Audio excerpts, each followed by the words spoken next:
Did Andy Warhol predict social media in 1969? You're going to have to let me know when the presentation's done and see what you think. For those of you who don't know, Andy Warhol was the leader of the pop art movement. I loved pop art. I loved Andy Warhol. I loved Claus Oldenburg, Keith Haring. And those were the guys that inspired me to do art when I was in high school and do something constructive, okay? And then I ended up going to art school. And Andy Warhol, for those of you who don't know, went to college in the 40s. He basically studied commercial art. He wasn't a fine artist, okay? And then he moved to New York City, where he got a job in commercial art and went to work for an advertising agency. And then he got more involved in the art community, and you'll probably know some of his famous works of like Marilyn Monroe. He did graphic pictorial images of celebrities. He did a bunch of movies. He did some sculpture of his famous Brillo pad boxes. And then he opened a studio called The Factory, which the art community just couldn't believe he would call his studio The Factory. And then he later co-founded a magazine called Interview. So what is pop art? Okay, and I want you to think about pop art in terms of social media, okay? Because I want you to see how Andy Warhol was really in a position to make this prediction, just based on his life experience at the time. So pop art is just like it sounds. It's popular, comes from popular culture. So the subject matter of pop art tends to be celebrities, things that are in the news, everyday items, could be this computer, this microphone, okay? The other attribute to pop art is how it's executed. It's executed not in traditional terms of like you would think of painting or chiseling in rock. It's used in commercial art techniques, so silk screening, printing, those types of things. If it's a sculpture, it tends to be packaging. Claus Oldenburg made gigantic stuffed objects, okay? The other thing about pop art is it's mass-produced. So unlike a Picasso, where you'd have to pay thousands, maybe millions of dollars to own, pop art was very accessible because pop art was produced and was sold. And so basically the way the artist made money is if he could sell a lot of his paintings, he could make a lot of money. If no one liked it, he wasn't going to make any money at all. Okay? So now, what's social media? Okay? Social media is really, I think we talked about this as a room full of technologists. I think that social media is the opposite of technology. It has made it so that anybody, you don't have to be a technologist anymore. You don't even have to go to college, and you could have the most popular blog in the world. Okay? So what social media has done is that has made it very easy for people to share their ideas, their art, their videos. You can even self-publish books now. Okay? What's the other thing about social media? It's easy to share, right? We can share our information, right? Similar to how pop art was mass-produced. You can share your blog post. If you have enough people following you, you could literally share your blog post today with millions or thousands of people, okay, that are interested in your piece. The other part about social media that's similar to pop art is that it's all about authority, right? If someone likes you, it's got to be good. So the more people that like your Facebook page, for instance, the more relevant your Facebook page is. The more people that read your blog, the more exposure you have. So in the same way that pop artists made money based on the likability of their work, so do people in social media. So now what do the critics say? Now I'm going to sum this up because the critics of social media say the exact same things of the critics of pop art, okay? The critics of pop art were art critics and the art authorities at the time in the 60s and 70s. They hated Andy Warhol. They hated him, they hated the whole movement, but the public loved it, okay? Similarly, people like myself in the creative community, the advertising world, the branding world, we hate social media because, yeah, see, someone's, right? Because it cheapens what we do, right? So what was the big objection to pop art?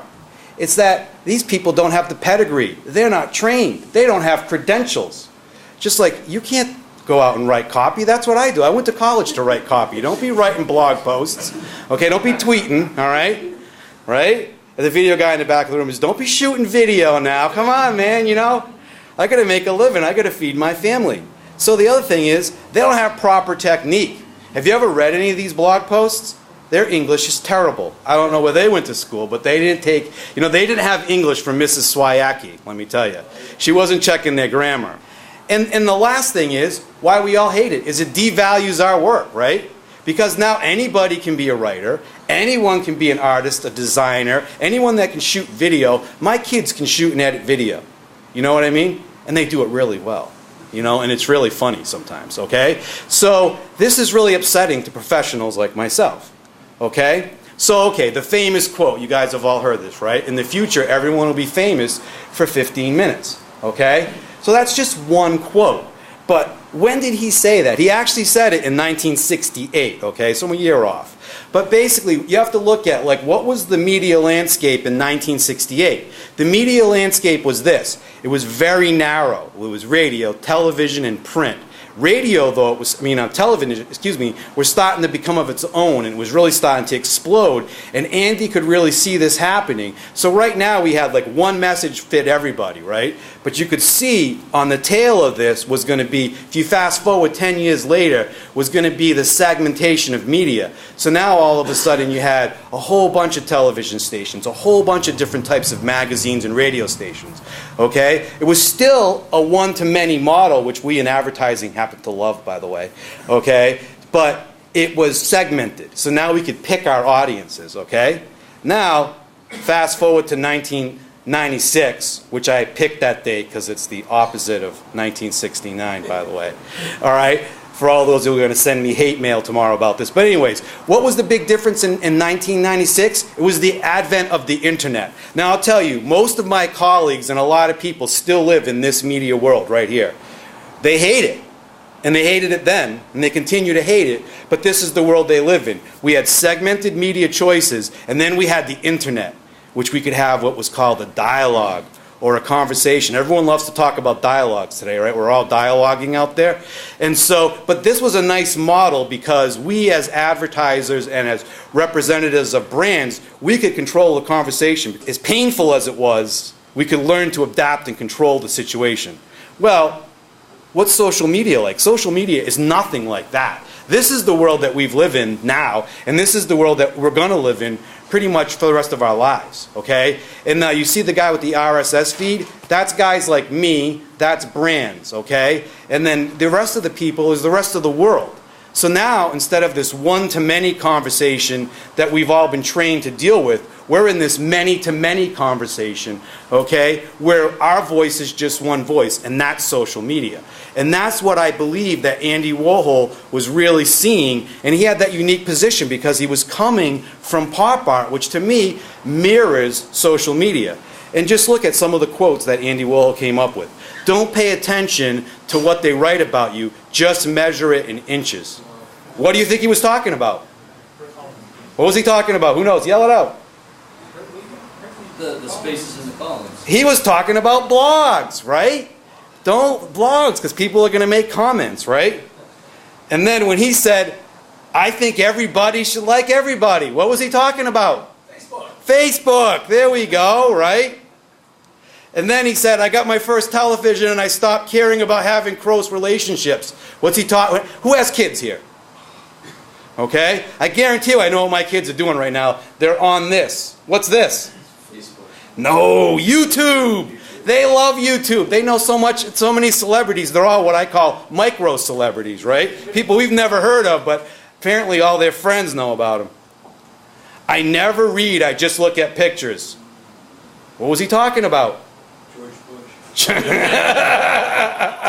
This is George Bush's favorite website. Huh? Close. What's the one of the most popular social media? Huh? What? Twitpic? Nope. Pinterest. Oh, jeez. Right? That's too good. I'm a deeply superficial person. What's he talking about? This one I love. Twitter, right? Life is a series of images that changes as they repeat themselves. What's this? Someone mentioned it earlier. And I'm only using these as representative sites. Flickr, Photo Bucket, right? Place where we keep our photos. It's not what you are that counts. It's what they think you are. Now, what social media site is that? You guys all know that one. LinkedIn! Yes, LinkedIn! Absolutely. Okay? And to me, this really summed it up. Okay? When Andy Warhol said, I'm bored with that line, I never use it anymore. My new line is, in 15 minutes, everybody will be world famous. And so the question is, it's really up to you. Do you think that Andy Warhol predicted social media? Yes or no? Of course, you can come to my blog tomorrow and sound off and let me know what you think, or check out this presentation on SlideShare and read my tweets. All right? Thank you.